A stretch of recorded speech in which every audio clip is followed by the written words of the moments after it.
Good evening. I'm James Adderly. Welcome to Sports Monday. We begin with volleyball, and we must really take the under-18 volleyball team that represented Belize in the recently held Central American tournament hosted at Costa Rica as the #1 success in sports.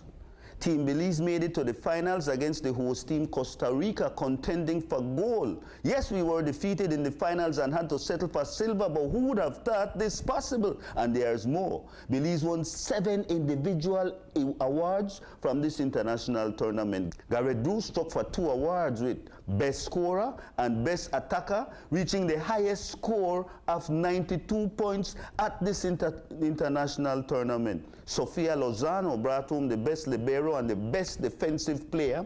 Iman Safa, Best Setter. Olivia McKenzie, Best Blocker. And Jada Smith, Best Receiver. The national under-18 volleyball team is the best thing we've got in sports in 2019. Yes, Lupita Kwan, it's true. If you don't have dreams, they can't come true.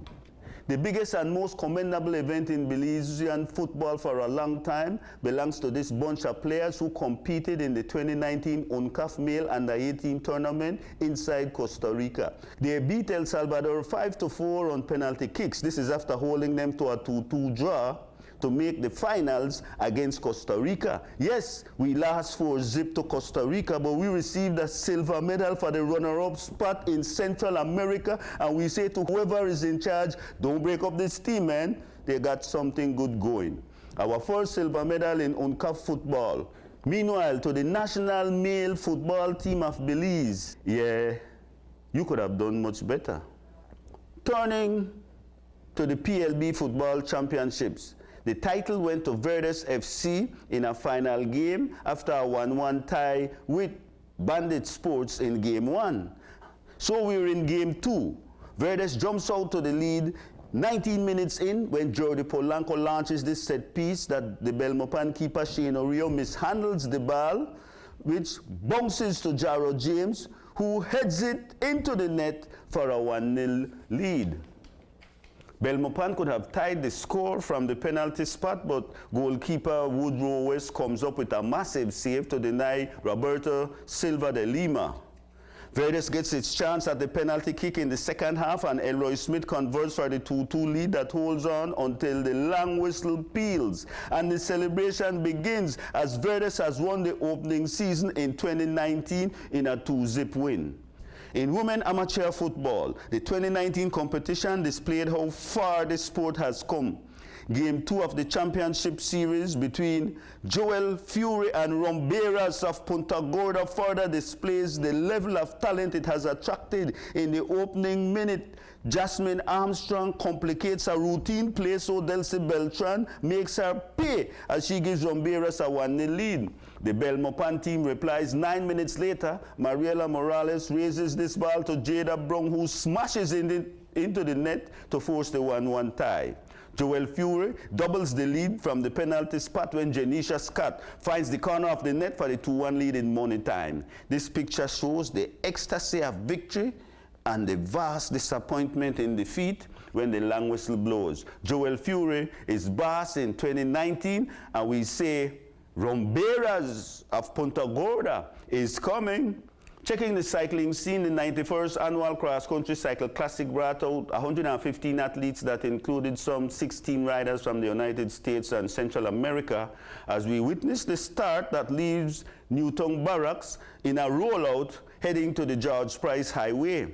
Tariq Kano would grab the first premium in a sacrifice fly at Hattieville some 16 miles into this ride. We're on the way back from San Ignacio, where we find Giovanni Lovell overtaking Ronnie Hulaya, the Guatemalan, who captures the halfway prize in a bid that would be short-lived.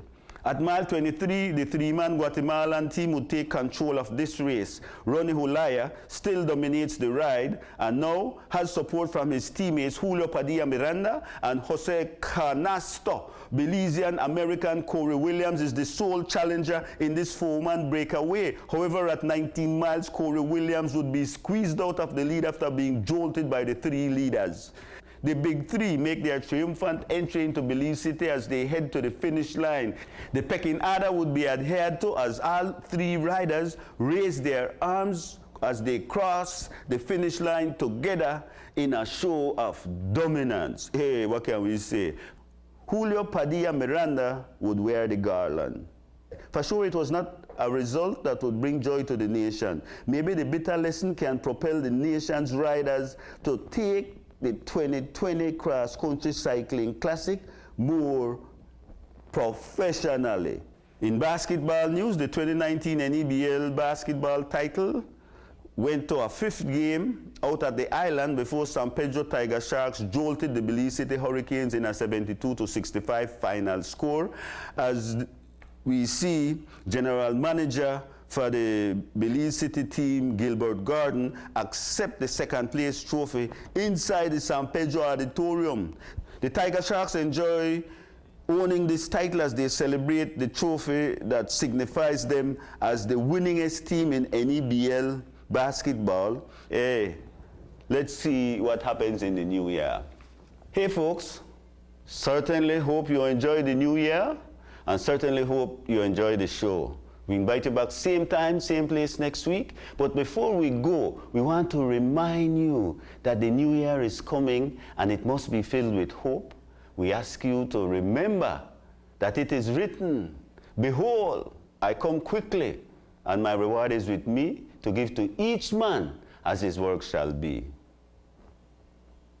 Jah over all. I'm James Adderly.